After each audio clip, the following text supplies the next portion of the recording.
नमस्कार, बहुत स्वागत है आपका किसान तक में। मैं हूं आपके साथ संध्या बिष्ट। बुलेटिन की शुरुआत करेंगे और आज खबरों में जिन खबरों को लेकर बातचीत करेंगे, सबसे पहले प्याज के रेट को लेकर बातचीत करेंगे। उसके बाद किसान आंदोलन से जुड़ी खबर का रुख करेंगे, जहां पर अब पंजाब सरकार के द्वारा भी कुछ टिप्पणी की गई है।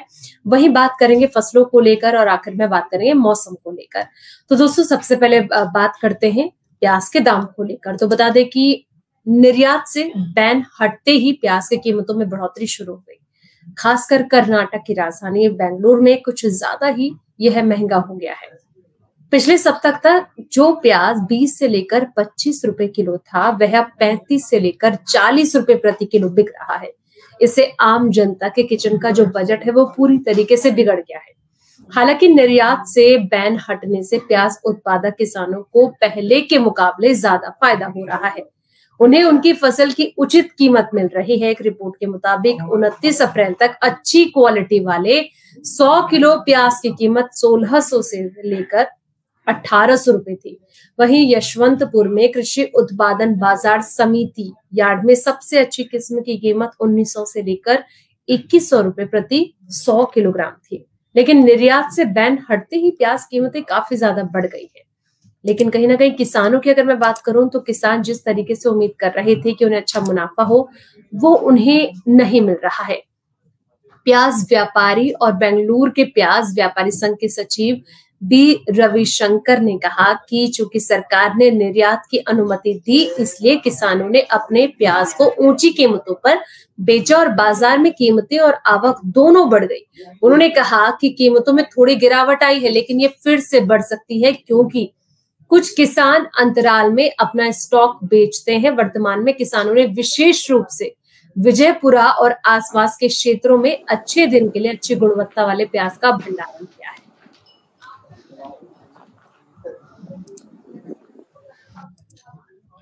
अब बात करते हैं किसान आंदोलन से जुड़ी खबर का। दोस्तों, बता दें कि शंभू रेलवे स्टेशन पर चल रहा किसानों का रेल रोको आंदोलन अभी भी लगातार जारी है। 17 अप्रैल से शुरू हुए इस आंदोलन के 23 दिन हो चुके हैं। इस आंदोलन के कारण सबसे अधिक जो असर है वो रेल सेवाओं पर पड़ रहा है। हर दिन 100 से अधिक ट्रेनें सेवाएं प्रभावित हो रही। अब तक 2000 से अधिक ट्रेनों की सेवाओं पर इसका असर पड़ा है। आंदोलन के कारण हर दिन कई ट्रेनों को रद्द करना पड़ रहा है, जबकि कई ट्रेनों को शॉर्ट टर्मिनेट और रूट डाइवर्ट करना पड़ रहा है, जिसने आम जनता की मुश्किलें जो है वो लगातार बढ़ा दी है। लेकिन आपको बता दें कि इस बीच जो बड़ा कदम उठाया है वो भी आपको बताऊंगी। बता दें कि रेलवे की तरफ से मिली जानकारी के अनुसार 9 मई को 69 ट्रेनें रद्द की गई, जिसमें दिल्ली जाने वाली ट्रेनों के साथ साथ चंडीगढ़ अमृतसर रूट की कुछ ट्रेनें भी शामिल हैं।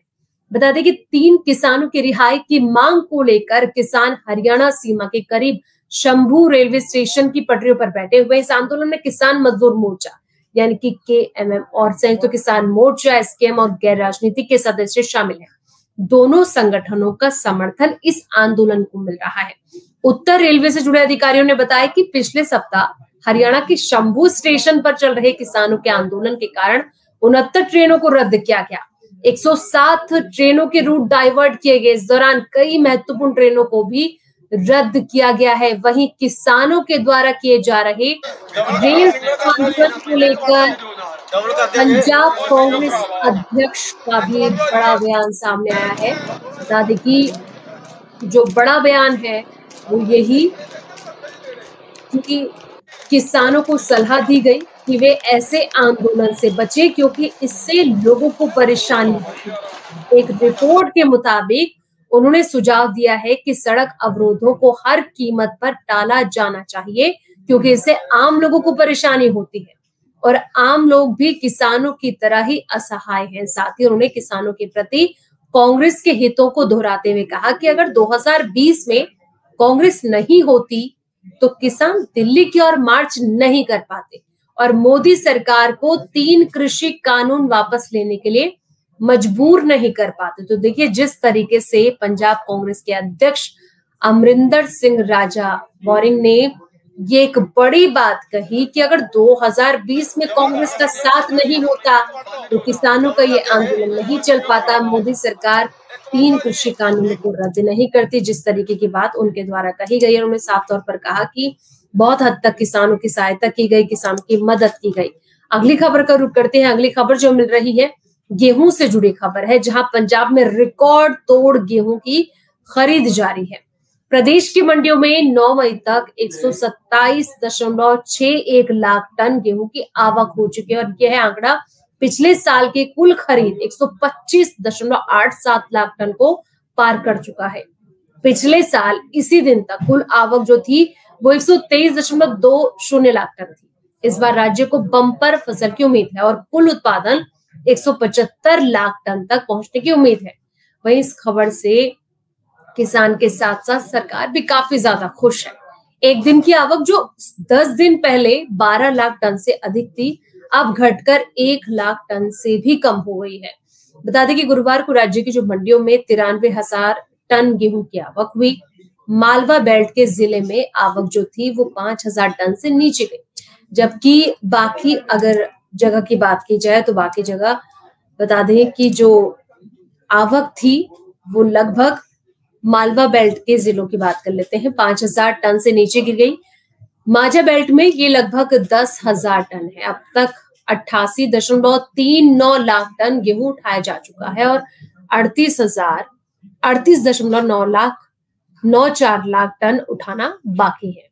खाद्य एवं नागरिक आपूर्ति विभाग का लक्ष्य है कि 135 लाख टन की खरीद का है, और जो उसके मूल जो लक्ष्य है 130 लाख टन से अधिक है। खाद्य और नागरिक आपूर्ति निदेशक पुनीत गोयल का कहना है कि इस बार गेहूं 35.08 लाख हेक्टेयर यानी कि 86 लाख एकड़ में बोया गया था। देरी से आवक और देर से कटाई के कारण ये खरीद सीजन बहुत छोटा रहा। ये 18 अप्रैल को शुरू हुआ और 20 दिनों के भीतर पूरी खरीद लगभग पूरी हो गई। बफर स्टॉक कम होने के कारण केंद्र ने पंजाब को 132 लाख टन खरीदने का आदेश दिया है। पंजाब को अधिक भंडारण स्थान और उपभोक्ता राज्यों तक अनाज की तेजी गति से आपूर्ति की जरूरत है, तो इससे कि ना सिर्फ किसान बल्कि सरकार भी काफी ज्यादा खुश नजर आ रही है।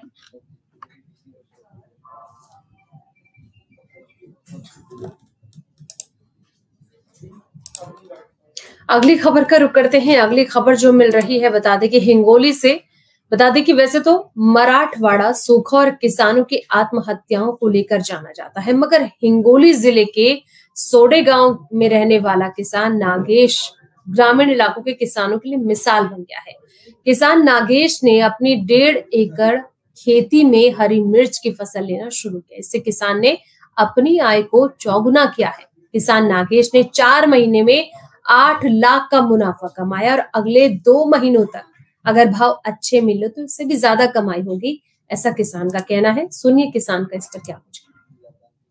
हमारा गांव सोडे गांव है, तालुका कळमनुरी और जिला हिंगोली। 285 नंबर का हमारा गट नंबर है और हमने वो मिर्ची धरती जिस्म की मिर्ची लगाई। धरती जिस्म की मिर्ची लगाने के बाद हमने क्या किया, खाद डाला और पलटी दी, रोटावेटर पलटी की, खेत में जुताई की। जुताई करने के बाद हमने बेड डाला। बेड मारने के बाद उसमें रासायनिक खाद डाले, डीएपी, पोटाश, वैसे लिंबोड़ी पेंट, वो खाद डालने के बाद हमने जुताई की। जुताई करने के बाद हमने वो 4 दिन में 5 दिन में पानी लगाया और हमारी मिर्च अभी वो 5 महीने की मिर्ची है। 2 महीने होने के बाद हमारी मिर्ची वो चालू हो गई। उसने माल देना चालू कर दिया और हमारी मिर्ची अभी 5 महीने की मिर्ची है। हमने इस मिर्ची से, धरती मिर्ची से 8 लाख का मुनाफा मिला है हमको और अभी 2-3 लाख का मुनाफा मिलने की हमारे आशा है। साल हमारे यहाँ हिंगोली जिले में 42 तापमान डिग्री है, वो मिर्ची के लिए हानिकारक होता है। और हम क्या करते, रात में पानी लगाते।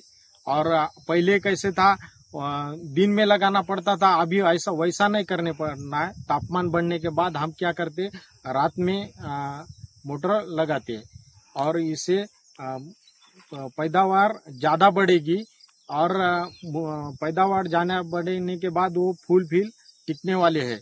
इसलिए हमने रात में पानी लगाना स्टार्ट कर दिया। और मेरा हिसाब ऐसा है कि वो दूसरे खेत वाले भी ऐसा ही करे कि वो रात में ही पानी लगाए, दिन में पानी मत लगाओ। मैंने 1.25 एकड़ क्षेत्र में 13,000 पौधे लगाए और हमारे को माल 15 टन माल निकल गया और 8-10 लाख का माल होगा। और अभी हमको 7 लाख का मुनाफा आया, 1,20,000 रुपये हमारा खर्च होगा।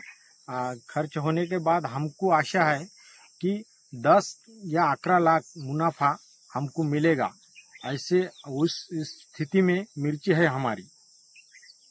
तकरीबन कितने महीने में ये सब वो तकरीबन हमको 6 महीने होने वाले हैं। वो भी अभी होने नहीं, 5 महीने हो गए, 5.5 महीने हो गया, अभी 6 महीने होने वाले। 6 महीने में 11 लाख की 6 महीने में 11 लाख का मुनाफा मेरे को मिलेगा। ठीक है, ओके।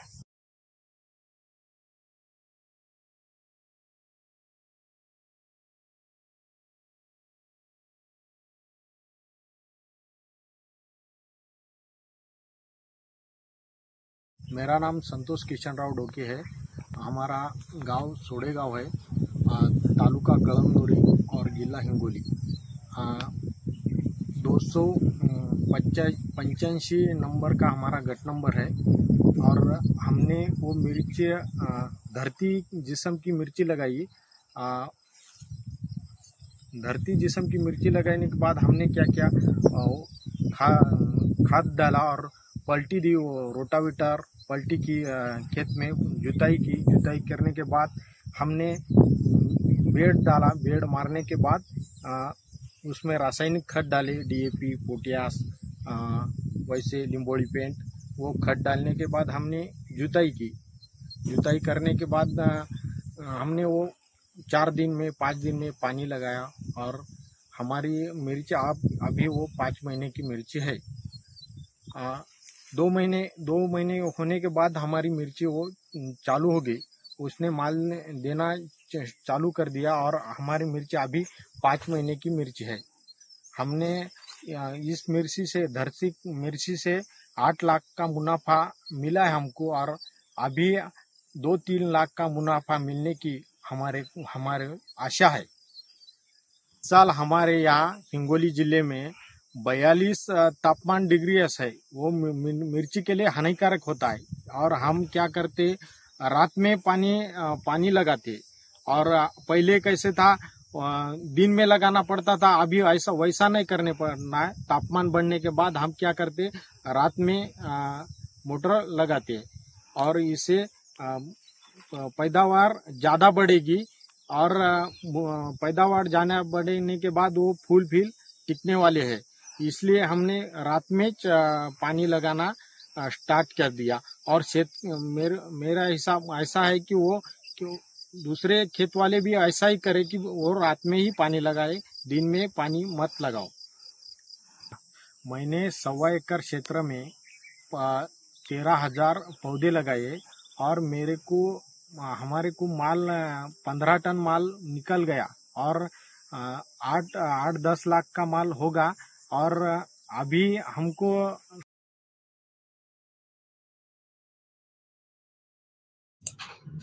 देश भर के मौसम को लेकर बातचीत करेंगे। धूप और तेज गर्मी से झुलस रहे लोगों को अब गर्मी से थोड़ी राहत मिल रही है, क्योंकि कई राज्यों में प्री मानसून की बारिश शुरू हो चुकी है।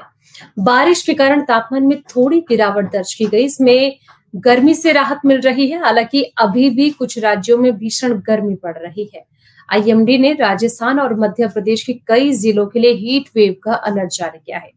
हालांकि इसके बाद इन राज्यों में भी आंधी और बारिश की संभावना जताई गई है। इसके बाद इन दोनों राज्यों को हीट वेव से राहत मिल सकती है। वहीं राजधानी दिल्ली में भी 11 और 12 मई को हल्की बूंदाबांदी होने के आसार जताए गए हैं। ये कहा जा रहा है कि दिल्ली में बारिश हो सकती है और गर्मी से लोगों को राहत मिलती हुई नजर आ सकती है। अगले 24 घंटे के दौरान पश्चिम बंगाल, ओडिशा, कर्नाटक के कुछ हिस्से और केरल में हल्की से मध्यम बारिश और गरज के साथ बिजली गिरने की संभावना है। इस दौरान 40 से लेकर 50 किलोमीटर प्रति घंटे की रफ्तार से हवाएं भी चलने की उम्मीद है। वहीं उत्तराखंड, पूर्वोत्तर भारत, उत्तर प्रदेश के कुछ हिस्से, मध्य प्रदेश, बिहार, झारखंड, छत्तीसगढ़, तेलंगाना, लक्षद्वीप और अंडमान निकोबार द्वीप समूह में हल्की से मध्यम बारिश दर्ज की जा सकती है। उत्तराखंड के कई जिलों में पहले ही जोरदार बारिश हो रही है, तो ऐसे में ये कहा जा सकता है कि किसानों को थोड़ी हद तक राहत मिल सकती है, क्योंकि गर्मी की वजह से उनकी फसलों पर इसका सबसे ज्यादा असर देखने को मिल रहा है। तो फिलहाल इस बुलेटिन में इतना ही। बाकी तमाम खबरों के लिए आप देखते रहिए किसान तक। अगर ये वीडियो आपको पसंद आया है तो इसे लाइक जरूर करें। अगर चैनल अभी तक सब्सक्राइब नहीं किया है तो कर लें और नोटिफिकेशन पाने के लिए बेल आइकन भी दबा दें।